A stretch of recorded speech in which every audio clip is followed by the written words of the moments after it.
இப்போ சத்தியத்துக்கு அந்த ஷார்ட் டேர்ம் லாங் டேர்ம் அப்படிங்கிற எந்த இதுவும் கிடையாது. நீங்கள் எவ்வளோ வருஷம் ஹோல்ட் பண்ணுறீங்களோ அவ்வளோ வருஷம் ஹோல்ட் பண்ணிக்கலாம். எல்லாருக்கும் வந்து அந்த வங்கி கணக்கில் வச்சுக்கலாமா, சேவிங்ஸ் அக்கௌண்ட்டில் வச்சுக்கலாமா, இல்லை வந்து கடன் சார்ந்த மியூச்சுவல் ஃபண்டில் போகலாமா அப்படிங்கிற மாதிரி ஒரு குழப்பங்கள் எல்லாருக்குமே இருக்குது. கிரெடிட் ரிஸ்க் அப்படிங்கிறது வந்து சுத்தமாக கிடையாது. லிக்விடிட்டி ரிஸ்க் அப்படிங்கிறதும் சுத்தமாக இதில் கிடையாது.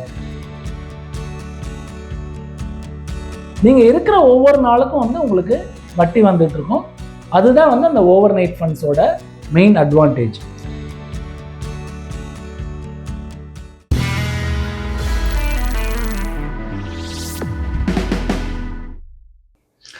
வணக்கம், நான் ஸ்ரீதரன் பேசுகிறேன்.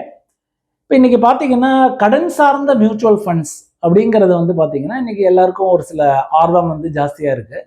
ஏன் அப்படின்னு பார்த்தீங்கன்னா அது வந்து வங்கியில் இருக்கிற சேமிப்பு கணக்கை விட சிறிது அதிக அளவு வருமானம் கொடுக்கறதுனால எல்லாருக்கும் வந்து அந்த வங்கி கணக்கில் வச்சுக்கலாமா, சேவிங்ஸ் அக்கௌண்ட்டில் வச்சுக்கலாமா, இல்லை வந்து கடன் சார்ந்த மியூச்சுவல் ஃபண்டில் போகலாமா அப்படிங்கிற மாதிரி ஒரு குழப்பங்கள் எல்லாருக்குமே இருக்குது. ஸோ கடன் சார்ந்த மியூச்சுவல் ஃபண்ட்ஸ் அப்படின்னு வரும்பொழுது அதுலேயே வந்து நிறைய வெரைட்டிஸ் இருக்குது. அதாவது பார்த்தீங்கன்னாக்க ஓவர் நைட் ஃபண்ட்ஸ் அப்படின்னு சொல்லுவோம், மணி மார்க்கெட் ஃபண்ட்ஸ்னு சொல்லுவோம்.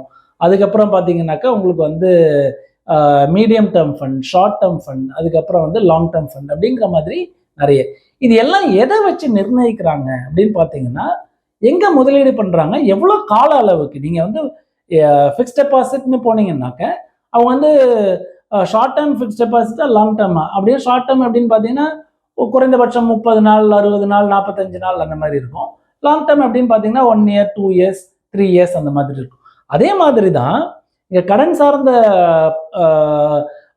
மியூச்சுவல் ஃபண்ட்லேயும் அந்த கால அளவு, அதாவது நீங்கள் எவ்வளவு காலம் அதை வந்து நீங்கள் வந்து பணத்தை வந்து ஹோல்ட் பண்ண முடியும், அதுக்கு தகுந்த மாதிரி தான் அவங்க வந்து வெளியில் கடன் கொடுத்து இல்லை பாண்ட்ஸ் வாங்குறது, இல்லை வந்து இது பண்ண ஒரு சிடி, சிபிஸ் நிறைய இன்ஸ்ட்ருமெண்ட்ஸ் இருக்குது, அதெல்லாம் வந்து வாங்குவாங்க.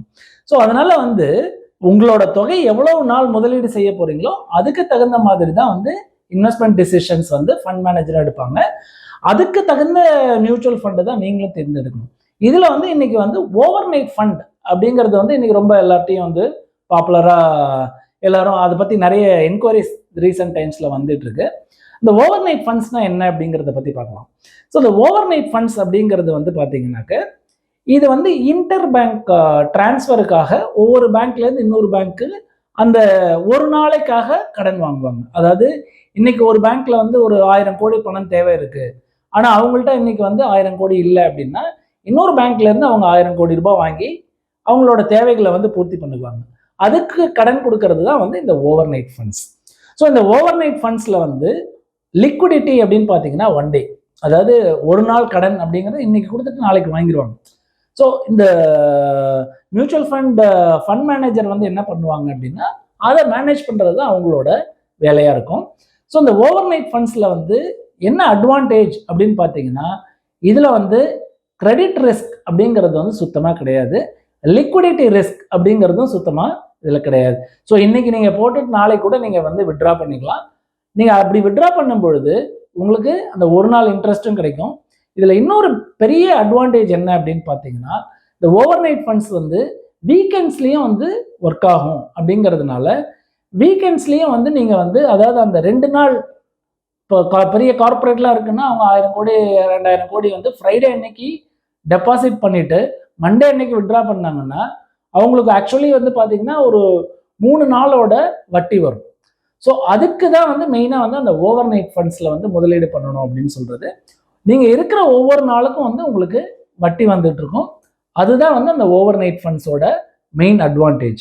ஸோ இப்போ நீங்கள் ஷார்ட் டேர்மில் நீங்கள் ஒரு வாரத்தில் தேவை, ஒரு 10 நாளில் தேவை அப்படின்னா எனக்கு ரொம்ப ரிஸ்க் எடுக்க வேண்டாம் அப்படின்னா நீங்கள் வந்து அந்த ஓவர் நைட் ஃபண்ட்ஸ் அப்படிங்கிறதுல முதலீடு பண்ணீங்கன்னா ஒவ்வொரு நாளுக்கும் வந்து உங்களுக்கு வட்டி வந்துகிட்டு இருக்கும்.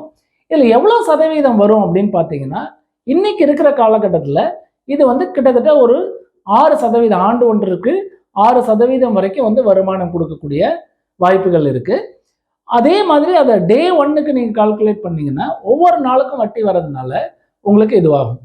இதில் என்ன டேக்ஸ் அப்படின்னு பார்த்தீங்கன்னா இதுல இருந்து வர வருமானம் எல்லாமே வந்து ஒரு தனிநபரோட இன்கம் டேக்ஸ்ல ஆட் ஆகி அவங்க என்ன டேக்ஸ் ஸ்லாப்ல இருக்காங்களோ அந்த டேக்ஸ் ஸ்லாப்ல தான் அவங்களுக்கு வந்து அந்த வருமானம் வந்து போய் சேரும். இப்போ ஒரு உதாரணத்துக்கு வந்து ஒருத்தர் 20% டேக்ஸ் ஸ்லாப்ல இருக்காரு அப்படின்னா இதோட வருமானம் அவரோட இதுல இருந்து வர வட்டி வந்து அவரோட வருமானத்துல ஆட் ஆகி இந்த வருமானத்துக்கு 20% வரைக்கும் அவர் டேக்ஸ் பே பண்ற மாதிரி இருக்கும்.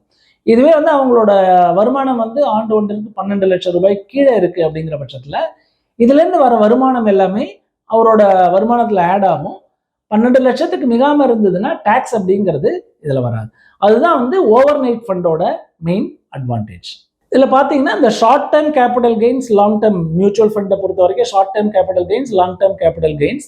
இது வந்து கடன் சார்ந்த மியூச்சுவல் ஃபண்டை பொறுத்த வரைக்கும் அது short term capital gains, long term capital gains அப்படிங்கிறதுலாம் 2024 பட்ஜெட்டோட முடிஞ்சிருச்சு.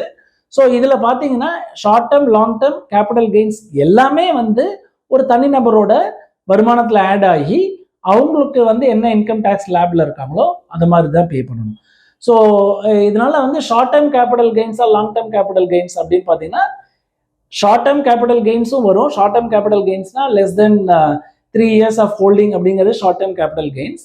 லாங் டேர்ம் கேபிட்டல் கெயின்ஸ் அப்படின்னு வரும்போது மோர் தென் 3 years அப்படின்னு சொல்லுவாங்க. இப்போ சத்தியத்துக்கு அந்த ஷார்ட் டேர்ம், லாங் டேர்ம் அப்படிங்கிற எந்த இதுவும் கிடையாது. நீங்க எவ்வளவு வருஷம் ஹோல்ட் பண்றீங்களோ அவ்வளோ வருஷம் ஹோல்ட் பண்ணிக்கலாம். அதுக்கு உண்டான வட்டிக்கு வந்து நோஷனல் ப்ராஃபிட்டுக்கு டேக்ஸ் எதுவும் கிடையாது. நீங்க பணம் வித்ட்ரா பண்ற பொழுது நீங்க என்ன டேக்ஸ் ஸ்லாப்ல இருக்கீங்களோ அந்த வருடத்துக்கு உண்டான டேக்ஸ் ஸ்லாப்ல தான் உங்களுக்கு அந்த வருமானம் வந்து போய் சேரும்.